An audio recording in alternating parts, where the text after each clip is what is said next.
Last week when I did a Q&A, I was asked to look at a channel that apparently had some videos about climate change. Nobody else had really submitted video suggestions that I'm interested in, so let's take a look at this channel. It's been a while since I talked about climate change anyway, so let's do it.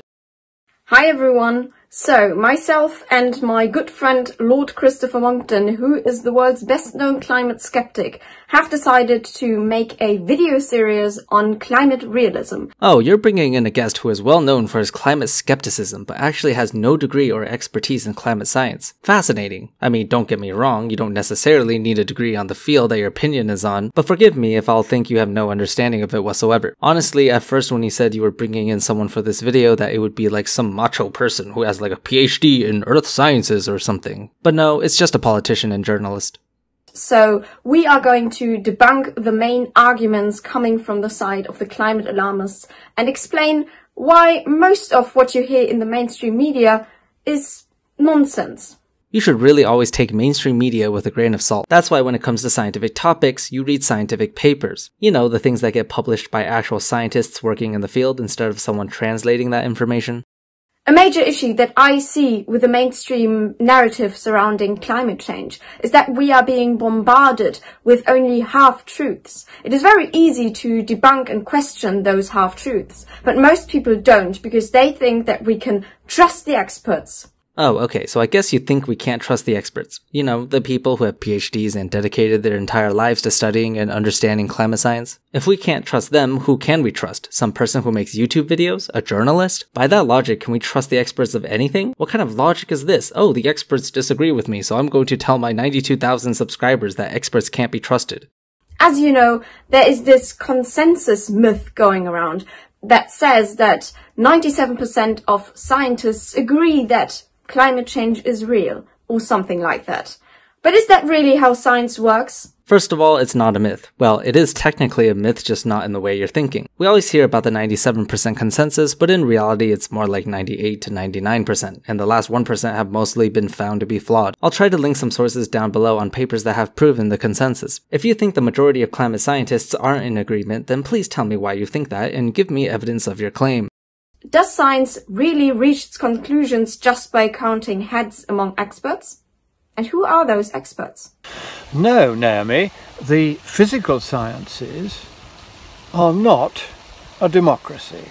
Science isn't done by a show of hands. It's not done by a ballot. It's done by careful observation and measurement, followed by the application and development of rational scientific theories based on the data and expressed in the language of science. I agree. However, that's not the full story. Scientific consensus is a result of all of that. Of course, you don't just bring a hypothesis into a room and ask, now who's in favor of this, and then count the number of hands. Obviously, no one is saying that. Science is indeed operated by careful observation, evidence, and peer reviewing. But the point is that consensus follows this. When there has been enough evidence to back up an idea, you naturally get consensus. So you're essentially strawmanning the argument here, and I don't appreciate that. But even scientists seem to talk about consensus. Here's what I found on the website of NASA, for example, and I quote, "Multiple studies published in peer-reviewed scientific journals show that 97% or more of actively publishing climate scientists agree. Climate warming trends over the past century are extremely likely due to human activities." As we shall see in this series, one reason why one can't rely upon any claimed 97% consensus is that even if there were such a consensus, which, as we shall see, there isn't, the mere fact of the existence of that consensus would tell us nothing at all about whether the proposition to which that consensus is said to adhere is true or false. Okay, let's address some of these so-called logical fallacies. First, what he's trying to say here is that this is an appeal to popularity. Just because the vast majority of scientists agree does not make it true. And here's my response to that. I agree. Appeal to popularity is something that normally should be avoided. Instead of just saying however many people agree as a primary argument, you should instead reason based on the merits of your argument. This is actually kind of why I don't personally ever use the 97% argument against climate change skeptics. However, if you do, I actually think it is valid, specifically in the case of science. Consensus is the huge thing in the scientific method. That's why we have entire concepts and such dedicated to it, because scientific consensus is different than regular consensus. Like I said earlier, consensus follows the evidence and peer reviews. If an idea has been thoroughly investigated and proven, there will naturally be consensus. That's just how it works. So when you point out that there's scientific consensus on something, you're basically also saying that there's plenty of evidence to back up the claim. In other words, it is the leading hypothesis, theory, or fact. So popularity in science is not the same as popularity from regular people. It's a distinction that must be made. That's why when we do science, saying that there is an agreement of an idea is convincing in and of itself. But then the NASA website goes on to say, most of the leading scientific organizations worldwide have issued public statements endorsing this position. And yet, all but one of the scientific organizations didn't even take a head count among their own members before issuing such head count statements on behalf of the membership. These statements about consensus, therefore, are political, just as the scientific societies themselves have become political rather than scientific. I don't know how you jumped from they didn't get a head count to their stance on climate change is political. I mean, really, do you really need a head count to issue official statements about climate change? No, you don't. You're just nitpicking here. It's funny because when organizations announce things for most other topics, there usually isn't an opposition. Like, can you imagine if when the WHO came out and said something like, the coronavirus is a new virus that is spreading, and then people come and say, well, did you get a head count on how many of your scientists agreed with that? How stupid is that? Of course it's fine for an organization to come out and speak on behalf of their scientists on a scientific fact. Second of all, it's annoying when climate change skeptics try to attach some political motive to these scientists. You think Dr. Bob down the street, who got his PhD and done years of research in his field, wanted to, for some reason, fabricate data and lie about his field of expertise because of some political idea? And somehow all the scientists in the world, or at least 97% of them, are all just on board and would love to jump on the idea of spreading a false political message and put their careers and credentials on the line. Just think about it for a second and you'll realize how stupid that is.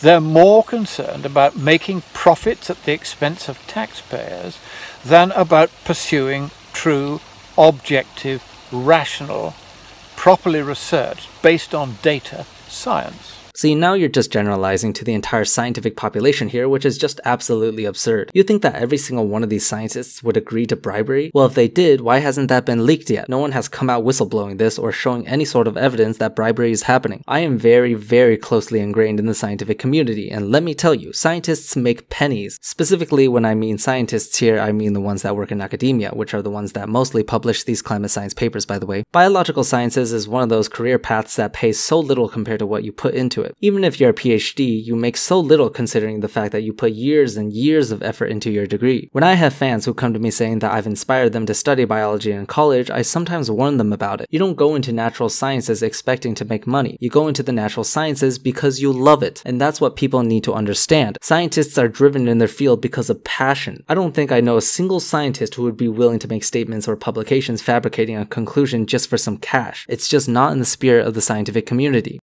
But I remember that in May 2013, Barack Obama made a very popular tweet that is now probably the most trendy argument for climate change. 97% of scientists agree climate change is real, man-made and dangerous. So, Christopher, what prompted him to say that?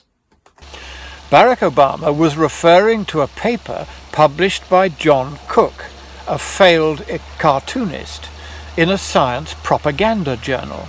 I actually have a video dedicated to this 97% claim by Cook. I don't want to repeat the whole thing, so I'll just briefly give an idea here. Because there was so much skepticism on the 97%, there have actually been other researchers who have done their own investigations on it, and it turns out that they have all verified the claim, even so that some concluded that it was closer to 99%. So in other words, there is scientific consensus on the scientific consensus. Even if Cook messed up his study, it doesn't change the fact that it has been verified over and over again. Moving on.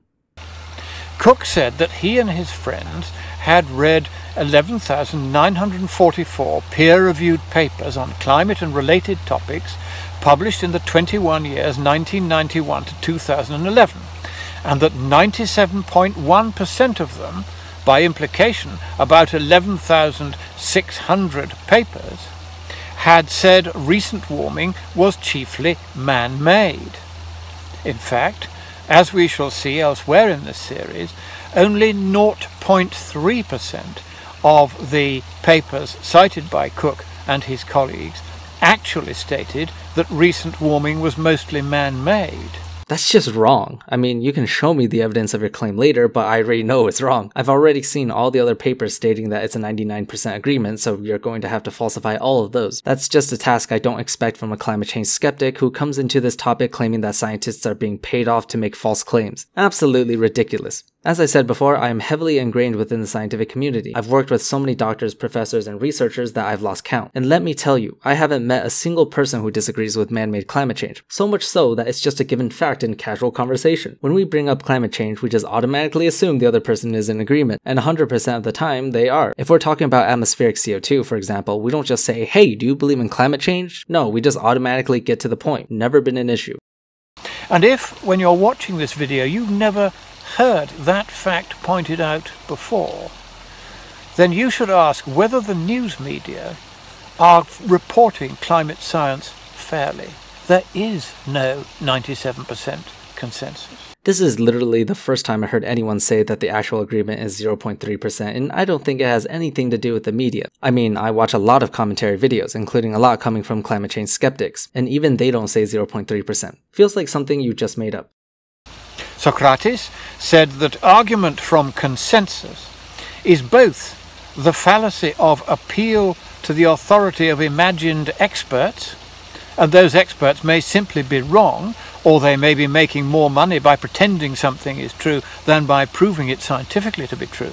Yeah, so something else that people may bring up against the scientific consensus is that it is also an appeal to authority. And yeah, your argument has no merit if you just say, it is true because this person believes it's true. But let's think of it in terms of science. A lot of topics can get pretty advanced, and without a degree, you are lacking a lot of knowledge compared to people who do. I don't mind sitting here and explaining all that science to you and using that as an argument for my position. But will you actually understand what I'm saying? Do you want me to sit here and explain from the ground up, starting with high school science up to everything you need to know to understand the basic concepts of it, just to make this point? When we're talking about topics that are outside the realms of your brain capacity, an appeal to authority is very much a good substitution. I mean, climate change is one thing, but what about all the other topics of science? Let's say we develop a new drug that treats your disease. When you take that drug, you're basically accepting an appeal to experts. Or would you rather have me explain to you from the very beginning on how biological pathways work and why drugs are effective, down to the detail of the research papers and clinical trials? That would take a hell of a long time. But yet, you don't mind. You take the drug anyway, and ta-da, it works. But for some reason, when scientists do the exact same thing for climate change, suddenly it's up for debate. Suddenly it's an appeal to authority.